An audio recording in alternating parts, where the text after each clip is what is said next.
Understanding Incoterms is a vital part of international trade. When exporting products internationally, you must agree to sell your goods based on 11 Incoterms. Incoterms is short for International Commercial Terms, which are published by the International Chamber of Commerce and relate to international commercial law.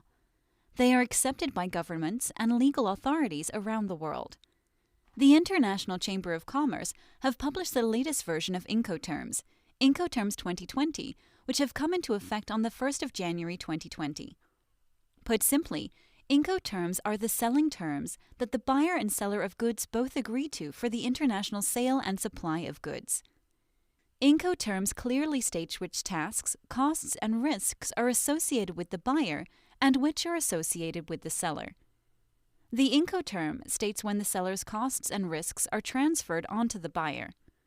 This chart displays Incoterms 2020 in an easy-to-understand format. Note, this chart should be used as a guide only.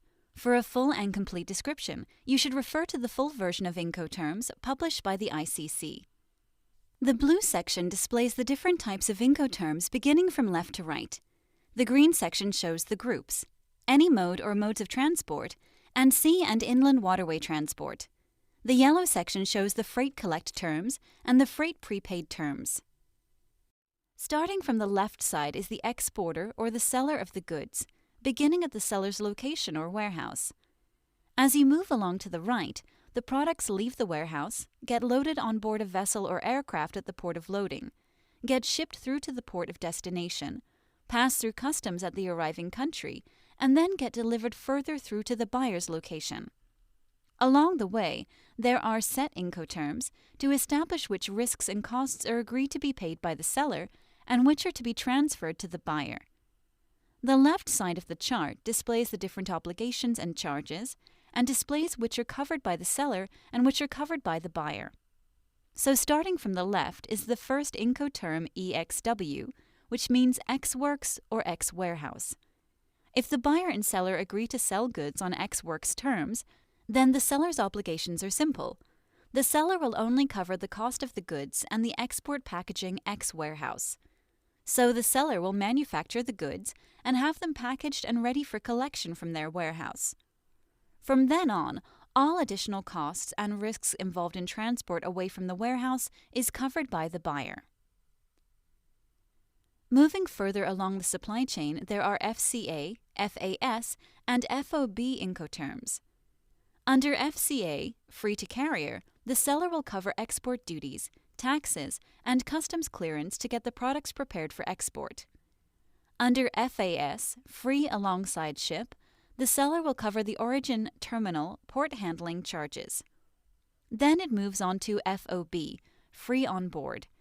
FOB is generally the most popular Incoterm that is used for containerized trade. When FOB terms are agreed upon, the seller's obligation is to supply the goods and also to pay for all of the additional charges involved to get the goods actually loaded on board the vessel for export. That means the seller will cover all previously mentioned charges and pay for the loading charges to get the goods loaded on board the vessel for export.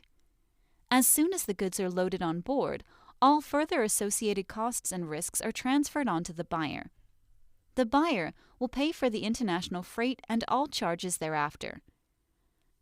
If the seller agrees to pay for the cost of freight and carriage, then they can choose to sell the goods on CFR, CIF, CPT, or CIP Incoterms. Note that CFR and CIF are similar Incoterms that cover sea and inland waterway transport.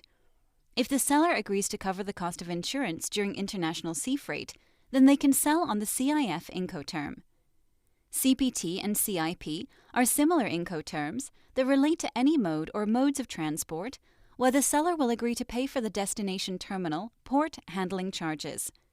If the seller agrees to cover the cost of insurance during transport, they can sell goods under the CIP Incoterm. Moving further along, DAP, DPU, and DDP are Incoterms involved with getting goods delivered, unloaded, and customs cleared at the country of destination. Under DAP, delivered at place, the seller will cover the costs of delivery to destination. If DPU, delivered at place unloaded, is agreed, then the seller will also pay for the unloading costs at the destination. Finally, if DDP, delivered duty paid, is agreed, then the seller will also pay for the import duties, taxes, and customs clearance at the country of destination. If you have any detailed questions relating to Incoterms, you should refer to your freight forwarder, the International Chamber of Commerce, or other professional advice. Before products can be shipped internationally, the buyer and seller must agree on the Incoterm that the goods are sold under. The Incoterm must be clearly stated in sales contracts and countersigned by both parties to avoid any misunderstandings. Should any disputes arise, then the details included in the documentation will be referred to. Incodocs is documentation software used by importers and exporters all over the world. It allows importers and exporters to connect to easily create all of the sales and shipping documentation required for global trade. Join the future of global trade. Try it yourself at incodocs.com.